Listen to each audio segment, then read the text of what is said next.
Pastor Peter Wamboi Kionga of Jesus Light of Your Life Church. He impregnated his 15-year-old daughter. The police took the girl to the uncle's house. Then the mother went to the uncle's house and took their daughter. Then she took the daughter to a clinic and she forced the daughter to undergo an abortion. Welcome to Nahashon Kimemia Live. A special shout out to Lewis K for suggesting this topic. Lewis suggested it through Facebook. Thank you. Suggest a topic by commenting below or send me an inbox. Thank you to all my 1,121 subscribers. Please subscribe to my channel and share these videos. Do not hide a light where there is darkness. You can ask questions during the live show. Please ask a question in the comment section. So let us begin. What is the divorce, the cheating, and the incest rate in Kenya? Divorce and separations. In 1998, 3.4% of women aged 20 to 24 years were divorced or separated. In 2014, 6% of women aged 20 to 24 were either divorced or separated. That is 16 years, and that's close to double an increase in the rate of divorce and separations. That's less than 25 years of a generation. The impact of divorce and separations, right? The first impact, I think the most obvious, economic hardship. Umoja ni nguvu, utengamano ni udhaifu. Watoto watateseka. Loss of parental support and supervision. The dad focuses on another family, so he doesn't support the one he has. The mother may take the kids up country, so they live over there where the grandmother will supervise them. The uncles and the aunties, right, emerge. And I'm not talking about the normal uncles and aunties. I'm talking about mommy's friends and daddy's friends who are not relatives. They start coming in the house and the father is not there to prevent such things from happening, or the mother is not there to prevent aunties from coming. So the kid has so many aunties and uncles that he didn't know from childhood. There's the lack of community resources. No man is an island. When you lose a husband or you lose a wife, right, you lose the resources that come with them. That would mean the connections that the mother-in-law has, the connections that the father-in-law has, the possible wealth that the father-in-law has or the mother-in-law has in case of a problem in your own family. You lose community resources. And then there's parental conflict. Okay, a bad example for the kids. When parents argue against each other, even the divorce in itself is a bad example for the kids, because it means that adults cannot work out things. Then one adult can refuse to reason, or both of them can refuse to reason. And the culture of giving up, it starts early with them. And then of course the stress and instability in life. For example, kids can move from one house to another, from one another to another. And then of course the aunties and the uncles, they'll bring a lot of confusion in their family. And then even explaining to their friends, I have a home, that's daddy's home. I have another home, that's mom's home. That's not my real father, that's my stepfather. Explaining that as a kid is a bit difficult because most of them wouldn't understand it. So this is another one, right? There is cheating. So we're looking at the cheating rates in Kenyan families.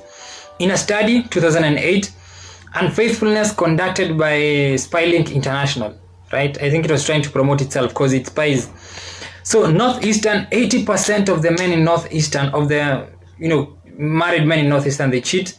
Eastern, it's 70% of the men. In Western and Rift Valley, it's 65% of the men, right? So men are really, going all out on this cheating thing. So let's go to the women, because we can't look at the men only. Women, 40% of the women in Nairobi, they cheat. 45% of the women in Nyanza, they cheat. Central takes the mark. They have really gone all out, the women in Central. 60% of the women over there cheat, right? So there's cheating in Kenya, and it's pretty prevalent. And it's across both genders. Then there's the impact of cheating on the family unit in Kenya. One, diversion of resources, right? Because now if it's a dude, he has to buy a phone for the clan day, he has to pay rent for the clan day wants to go to the salon, and at the same time the kids want to eat, the kids need uniform. So there's a diversion of resources. There's also a diversion of loss of affection for the faithful spouse, right? Because now instead of showing all your love to your wife, you are showing your love to a clan day, calling her baby, trying to soothe her, making sure that she's okay. And the same for the women, right? You're trying to look after that. They call it I don't know, boy child or something. There is a name that women give those kind of boys. So you're trying to show affection to that kid, right? Instead of focusing on your husband. There's increased tension and turmoil in the family, leading to the possibility of physical violence. The faithful spouse is looked upon as an impediment, because now you want to go out, you want to meet the other one, but that faithful spouse, she's asking you where you're going, or he's asking you where you're going. So you have to feign a lot of anger, you have to make them fear so that they don't ask you such questions, and eventually they become an impediment to what you are experiencing outside of your marriage. So anyway, there's also a possible loss of affection for the children of the faithful spouse, which is a big problem, because now you no longer feel that you love your kids the way you used to. Perhaps you now want to have other kids with that other woman. And like the Ruth Okoth story, the husband, after they separated with Ruth Okoth, the husband went and put the kids in at the grandmother's home, right? And then he went off with a new wife. So those things happen, loss of affection for the kids of the faithful spouse. And that's why most women, when they want to go with their kids. Okay, possible abandonment of the faithful spouse and the spouse's children happens a lot. A man, he starts cheating, gets a new family, leaves that family alone. So those families, they grow up fatherless. And there's an impact of such on the kids. It's a big impact. So other sorts of impact of cheating: loss of trust. Umetoka wapi? Ulikuwa na nani? Such questions become frequent in the household, instead of questions like, how was your day? How are you doing? What can I do for you? Right? So it becomes a household filled with turmoil and all those kinds of things. There's decreased personal and sexual confidence. For example, the women would ask themselves, nini mbaya na mimi? What is wrong with me? Why can't I satisfy him? Why does he have to go outside to another person, right? And then questions, nini ndo sijakupatia? What do you really want? So all of those questions, it means that you view yourself as the problem, and you view that other person as having something that you don't have. Decreased personal and sexual confidence. Damaged self-esteem and self-image. Again, it's the same thing. You have a lower image of yourself. And even how you carry out yourself in society, you feel like hiding, because now everybody knows that your husband is perhaps cheating with the lady at the M-Pesa shop. He's cheating with, perhaps a teacher. So many things, right? There's the fear of abandonment. You're always constantly wondering, when are you going? Will I be there when you're going? And then what will happen when you go? What will happen to the kids? What will happen to us? Will we get back together again? So there's always that constant kind of fear in your head, instead of those thoughts of how to develop your family. I have this project we need to do. This is how the one kid is doing this, so we need to talk to the other kid. Instead of those kinds of things, you have that fear of abandonment inside your head. Then there are questions on the sense of belonging. Do I belong with this man? Do I belong with this woman? Where will I go if it's not here? When I go back home, what will they say about me, right? If I leave this man or I leave this woman, will I find another person? Will they accept my kids? Where do I belong? So those are the questions. And here's a funny thing, it's a research. The faithful spouse is the person that sort of like brought about the divorce. But the faithful spouse is the one who's more likely to suffer from depression. So one person causes the problem, another person suffers from depression. Okay. It's sad, but it's the reality of life, and it's research. So all marriages that have infidelity, they do not end with divorce. Only a small percentage of couples, this is according to our research, who experience infidelity can save their marriage after an affair.